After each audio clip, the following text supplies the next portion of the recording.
Hello viewers, আসসালামু আলাইকুম।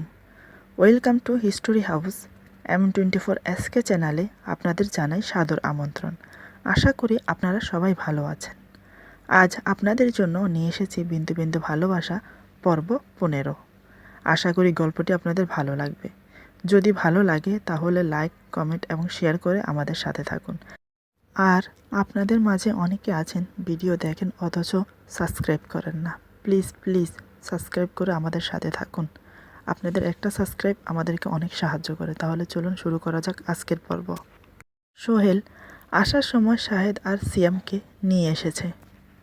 খালার এখানে এসে টাকাগুলো দিয়ে তামান্নাকে নিয়ে বিদায় জানিয়ে চলে গেল। তামান্নাকে দেখে সিয়াম আর শাহেদ দুজনেই অবাক। কারণ তামান্না আগে থেকে শুকিয়ে গেলেও তার চেহারার একটুও পরিবর্তন হয়নি। দুজনেই মনে মনে ভাবছে সোহেলের পছন্দ আছে। দেখতে একদম রাজকন্যাদের মতো লাগে। গাড়িতে বসে সোহেল বলল, তাড়াহুড়োর কারণে তোমার সাথে পরিচয় হয়নি এদের। পরিচয় করিয়ে দেই, এরা দুজন আমার বেস্ট ফ্রেন্ড। এর নাম মোহাম্মদ শাহেদ আহমেদ আর এ হচ্ছে মোহাম্মদ সিয়াম। তামান্না ওদের উদ্দেশ্যে সালাম দিল। ওরা দুজন সালামের উত্তর দিয়ে সোহেলকে বলল, ভাই তোর কিন্তু পছন্দ আছে, মানতে হয় তোকে। সোহেল মজার ছলে বলল, তাই বুঝি, পছন্দ হয়েছে? শাহেদ বলল, পছন্দ হবে না কেন? তুই তো বাজিমাত করে আমাদের হারিয়ে দিলি। সোহেল বলল, তাহলে তো মানতে হয়, আমি জিতেছি। সিয়াম বলল, তা আবার বলতে? জিতেছিস তো 100%। ওদের কথার মাঝে তামান্না বলল, আমরা এখন কোথায় যাব? সোহেল কিছু বলার আগে শাহেদ বলল, এখন আমরা কাজের অফিসে যাব। আগে তো আপনাদের বিয়ে দিতে হবে। বিয়ের কথা শুনে তামান্না একটু লজ্জা পেয়ে তাই মাথা নিচু করে বসে আছে। সিয়াম বলল, আমি কিন্তু উকিল হব। তারপর শাহেদকে বলে, তুই হবি সাক্ষী, ঠিক আছে? শাহেদ বলে, যাই হোক, তবে আমার কিন্তু পার্টি চাই।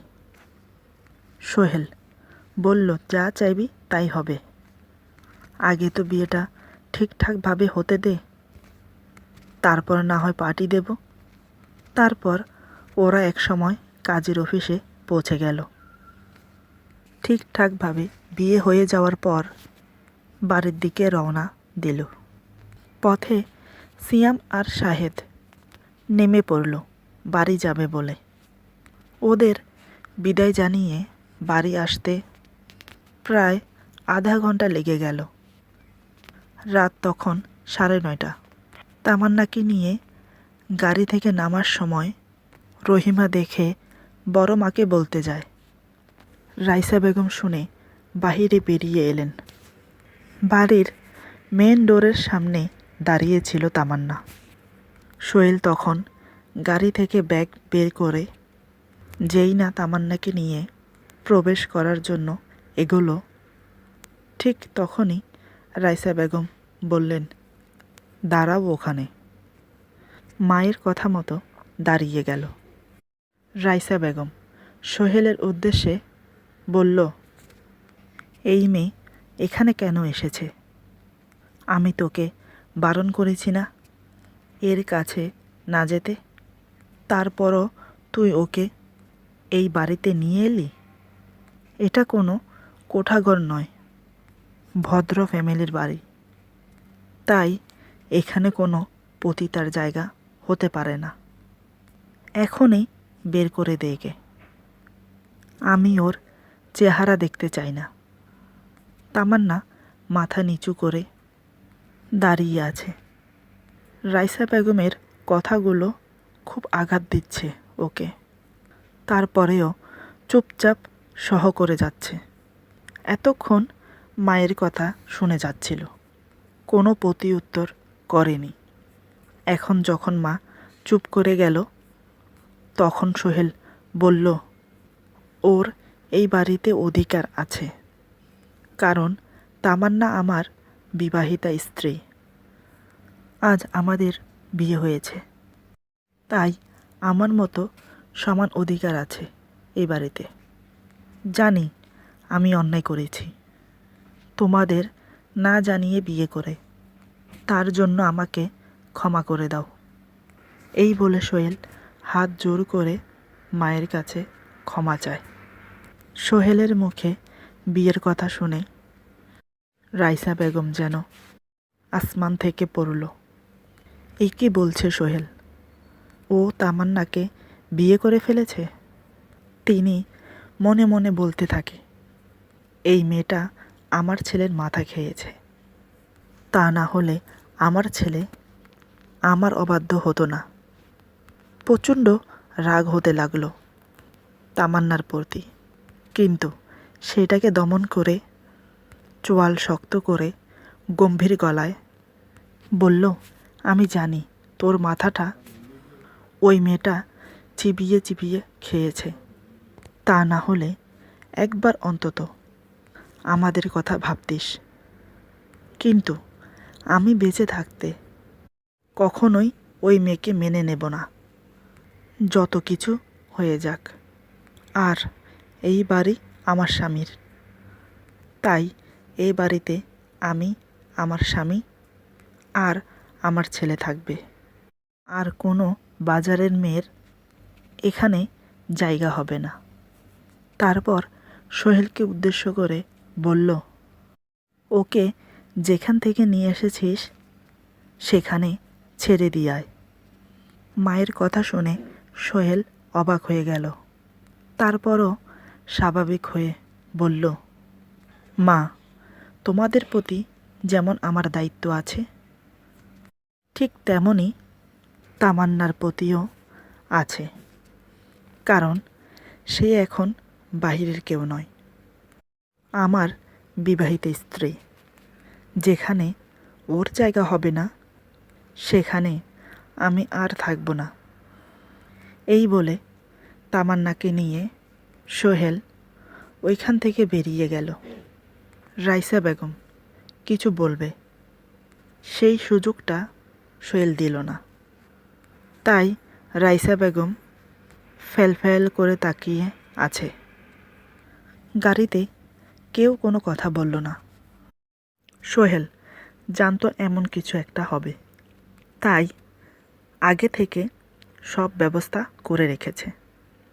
ঢাকাতে ওদের মোট 5টা বাড়ি, একটাতে ওরা নিজেরা থাকে আর বাকি 4টা ভাড়াতে দেয়।